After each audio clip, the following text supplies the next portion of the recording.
Before the video begins, I'd like to state a few things. This video contains some pretty disturbing stories coming from real 911 operators or people affiliated. So please be respectful in the comments, as these aren't made up and it's probably a very touchy subject for them and some other people who have this job that might watch this video. The point of this video is to show you some of the things that a 911 operator has to go through and to show how hard it is to do what they do. Some of the stories are very short, some are longer. I'll also be explaining where I've been and what's going on at the end of this video. That being said, let's begin. Number 1. I was a 911 operator in Mobile, Alabama the day Hurricane Katrina hit the Gulf Coast. We started getting a lot of calls from New Orleans and the Mississippi Gulf Coast for some reason. I guess they started routing to us after all the 911 centers to the west of us started going down. Anyways, I got a call from a woman who said she was trapped in her house on Gordon Street between Florida and Law.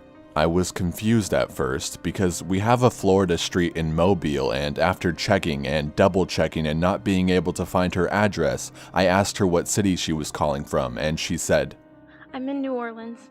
I tried to route her to New Orleans 911 and New Orleans Fire Department, but I couldn't get through. She started screaming and said the water was coming up into the attic where she was. I told her to find something heavy and break the attic vent out so she could get onto the roof, but the vent was too small for her to crawl through. She sat down and started crying.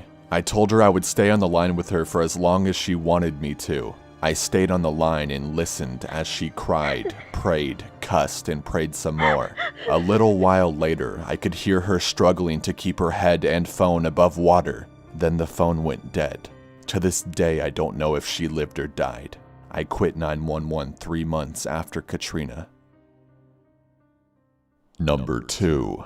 A daughter called on Christmas Day last year, reporting that her father had locked himself in the back shed after an argument with the mother and he was trying to hang himself. Told her to bust down the door and cut him down with whatever she could find. She was probably about 15 years old and was yelling at her little sister to go back into the house and get some scissors or a knife to cut down the noose as he was swinging from the neck. The thing that sticks with me the most about the call was that she was not panicking and was able to convey my instructions to her obviously freaked out family members around her to help and save her dad. By the time her father was cut down and the noose loosened from his neck, the paramedics and police arrived on scene and the call was terminated. Shook me up a bit by the fact that a parent can attempt this in front of his family, let alone on Christmas Day.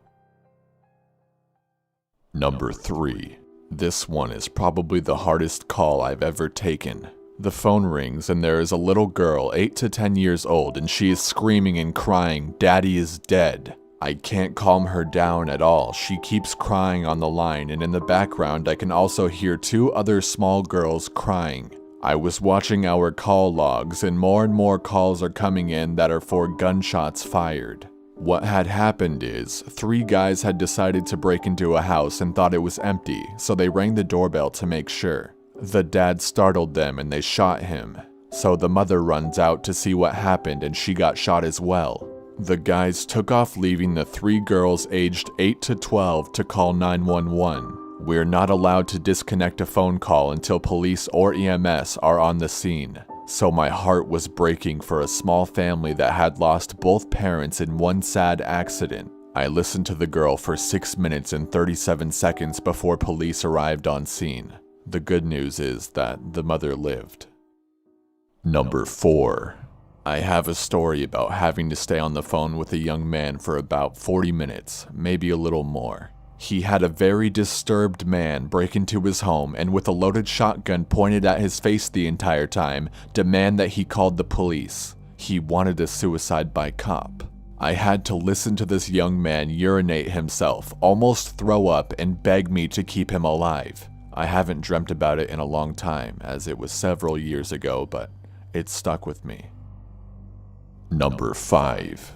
Got a call a few years ago. Lady's house was on fire and her daughter was stuck in a back room. The flames were too much and too high and she couldn't get through them to get to the girl. So I got to sit on the phone and listen to 1, a little girl burned to death, and 2, the mom scream and cry as she watched. It was years ago and the sound still haunts me. Number 6. Had a guy who called in reporting his son was unconscious and not breathing. He was as calm as he could be about it too. Said he left the room for just a second and when he came back he found him this way. But he wasn't panicked, wasn't worried, just talking like he was telling me about his day. Kept trying to get him to start CPR and he treated it like a chore. Turns out, the kid started crying and the dad got frustrated and beat him to death. Kid was only 2. Number 7. Christmas Eve night, I answered 911 for a hysterical lady who was crying so hard she couldn't breathe. I asked her what was going on and she told me these exact words. My boyfriend and I, we were watching a movie. I fell asleep. I woke up and he wasn't here. I thought this was a little odd, so I said, "Okay, ma'am, do you know where he may have went?" She wasn't done. She said, I found him in our closet. He hung himself with our bed sheets. I walked her through cutting him down and starting CPR, when, in the middle of it, he starts making this long, raspy exhale that sounds exactly like something from a horror movie. It's the rest of his air leaving his lungs. She starts getting hysterical again, begging him. Oh my god. Oh my god. He's breathing. Please breathe, baby. Please breathe. But I knew that's not what he was doing. Police, firemen, ambulance got there, and of course the guy was way dead. I felt so bad for that woman. That's really the only call that has ever stuck with me. Number 8. I was a 911 caretaker / dispatcher in Portland, Oregon and received a call from a strung out girl. Story was, she said her boyfriend had been doing meth for 3 days and owned a lab. She was screaming that he had wiggly purple worms in his arms and there was blood everywhere. Turns out that they were his veins. He was literally out of his gourd on crystal meth and tearing at his flesh and ripping out his veins. I did not want to live my life on their night shifts taking calls like that, so it wasn't long before I switched professions. Number 9.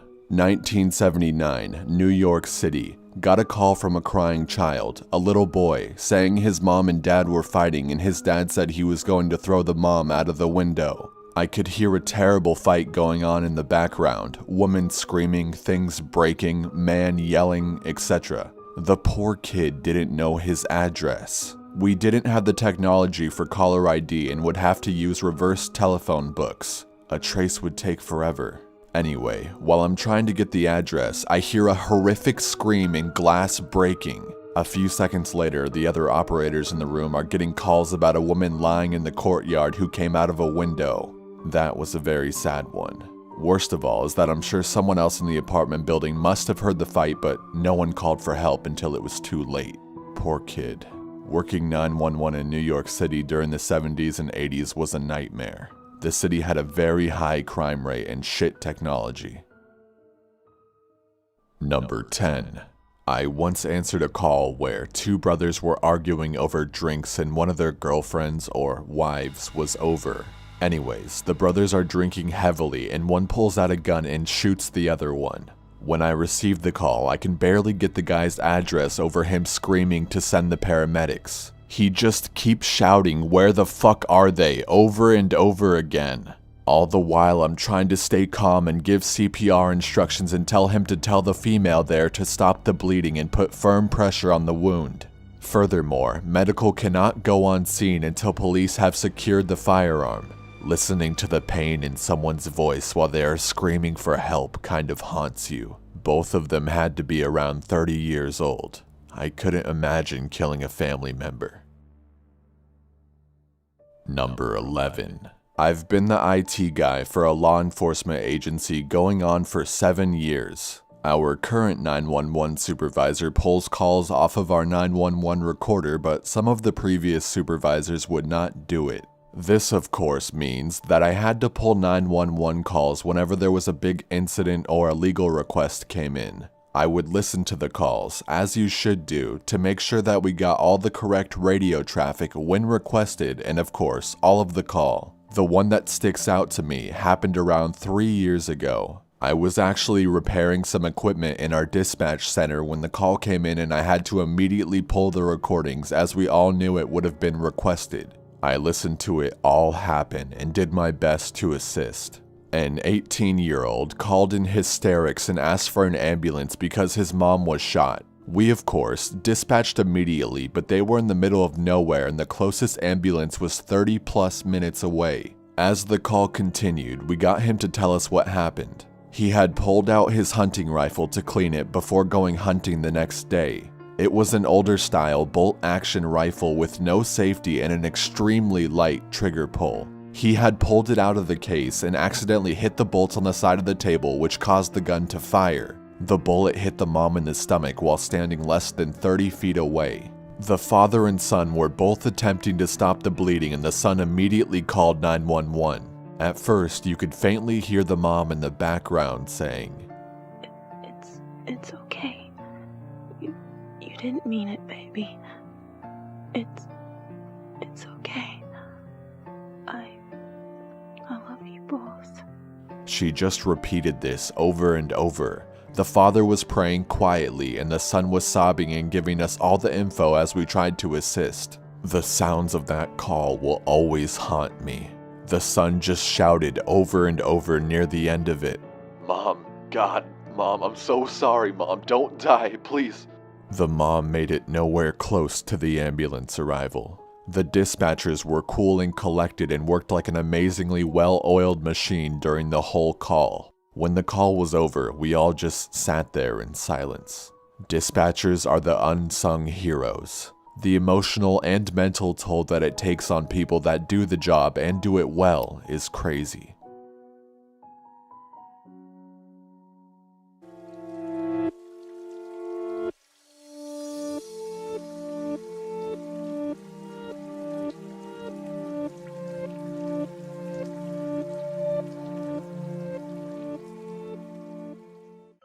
Hey everyone, thanks for watching the video and I hope you know more about having that sort of job now. So, before you exit out of the video, I wanted to just talk to you for a few minutes about submitting your stories, why I've been gone, and thanking you for 300,000 subscribers. So, first off, I'm going to be doing a Home Alone or home invasion type video soon with someone who's a huge inspiration to me. So if you think you have a good one, please email it into corpsehusbandstories@gmail.com. It'll be on screen and in the description as well. Please take your time to write it out as best as you can. It helps a lot and you'll have a few days to send it in before the video anyway. Sending pictures and stuff helps too if possible. Side note, if I sound a little bit weird, it's because I woke up a couple hours ago and I have like a stuffy nose and allergies right now, so yeah. So on to the next topic. I just wanted to, as usual, explain my absence to those of you that don't have me on social media. So you all know I've been getting on and off sick for months now. I thought I was good and I was really happy to get back on track. I had that last video out only 3 days after the one before and everything. Then I started getting these weird symptoms and really bad pain in my leg. I went into the doctor, he thought maybe it was some infection or something, so they gave me medication for what they thought it was. Now, here's the thing. They told me I wasn't supposed to sit down too much, that I'm not supposed to look at a screen, and to avoid sunlight. So basically I couldn't sit down to edit, record, or anything. I got tired of it, so I started thinking to be productive, I could just lay down with a laptop and at least find stories for when I can record and stuff. But wow, they really meant that I shouldn't look at a screen because I would get instant headaches as soon as I started to read and it just made it impossible. So a bit of time goes by, I get off the medication because it's not helping anyway, and then I did this video. My leg still hurts, just not as bad, and all the other symptoms have cleared. So I have no idea what they're going to try and do next, and I don't know what my uploading will be like, but as of right now I can deal with the pain in my leg and I'm not on the medication so I can read again. Now that that's out of the way, I fucking hate complaining. On a brighter note, thank you so much for 300,000 subscribers. It always sounds so cliche to say thank you for milestones like that, but I just don't know any other way to express it. Through all of my sickness and odd uploading and car crashes, you guys have still been sharing my videos and making up for it, which I can't ever thank you enough for. I really look forward to making more stuff for you all to enjoy and spreading awareness on things that are important like this. I'm thinking I might do another Q&A for 300k, but I'm not sure yet because of the problems I mentioned earlier. But I might just start a hashtag on Twitter like #AskCorpsey or something for it, so make sure you're following me on there, although I'll probably just make a video. So that's about it. Thank you so much for listening to that whole thing because you obviously really care about me if you did. Please be sure to check out Eden, the female narrator in this video and a good friend of mine. Her links will be in the description. She's extremely talented and just a really cool person. Also, I'm still following anyone on social media who buys any kind of merch from the shop I have. So if you've bought a shirt or something in the past, or if you plan on it, please tweet me or Snapchat me a picture of you wearing it and I'll follow you on everything. Thanks for watching, stay safe, and have an awesome day.